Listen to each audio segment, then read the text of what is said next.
بسم اللہ الرحمن الرحیم۔ السلام علیکم صلی اللہ علیہ وآلہ وسلم۔ کوفہ کے اندر ایک عورت اپنی ایمانداری کے حوالے سے بہت مشہور تھی۔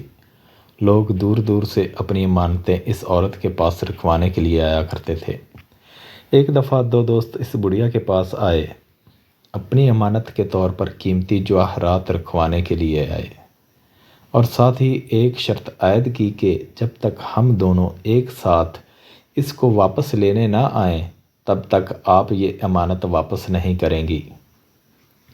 کچھ عرصہ گزرا تو ان دونوں میں سے ایک دوست اس عورت کے پاس آیا اور اپنی امانت کو واپس کرنے کا تقاضا کرنے لگا۔ عورت نے جواب دیا کہ آپ دونوں کو ساتھ آنا چاہیے تھا، کیونکہ آپ دونوں نے خود یہ شرط عائد کی تھی کہ جب تک ہم دونوں ایک ساتھ امانت کو واپس لینے نہ آئیں یہ امانت نہ لوٹائی جائے۔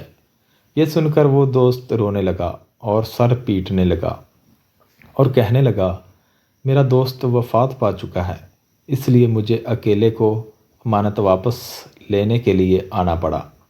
وہ عورت اس کی باتوں میں آ گئی اور ہمدردی کا اظہار کرنے لگی اور اس کے دوست کی وفات پر افسوس کرنے لگی اور اس کو امانت لوٹا دی۔ وہ شخص امانت لے کر وہاں سے روانہ ہو گیا۔ کچھ عرصہ بعد وہ دوسرا دوست اس عورت کے پاس آیا اور امانت کی واپسی کا تقاضا کرنے لگا۔ وہ عورت اس کو دیکھ کر حیران اور پریشان ہو گئی اور اس کو سارا ماجرا بتایا کہ تمہارا دوست وہ امانت واپس لے گیا ہے، لیکن وہ شخص بضد رہا کہ آپ نے اس کو امانت واپس کیوں کی، جبکہ ہماری شرط طے ہوئی تھی کہ جب تک ہم دونوں ایک ساتھ امانت کی واپسی کے لیے نہ آئیں تو وہ امانت واپس نہیں کی جائے گی۔ خیر یہ معاملہ حضرت علی رضی اللہ تعالیٰ عنہ کی بارگاہ میں پیش کیا گیا۔ آپ نے بڑھیا اور اس مرد کی بات بغور سنی۔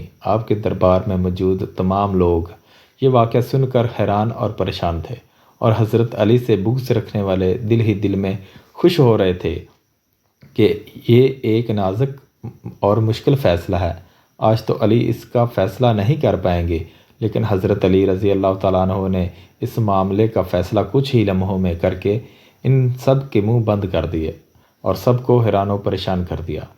آپ نے اس شخص سے فرمایا، تم دونوں کی شرط یہ تھی کہ جب تک ہم دونوں ایک ساتھ امانت کی واپسی کے لیے نہ آئیں تو امانت واپس نہ کی جائے، تو ٹھیک ہے اپنے ساتھی کو بھی ساتھ لے آؤ تو تمہاری امانت تمہیں واپس مل جائے گی۔ حضرت علی رضی اللہ تعالیٰ عنہ کا یہ فیصلہ سن کر تمام لوگ تنگ بخود رہ گئے۔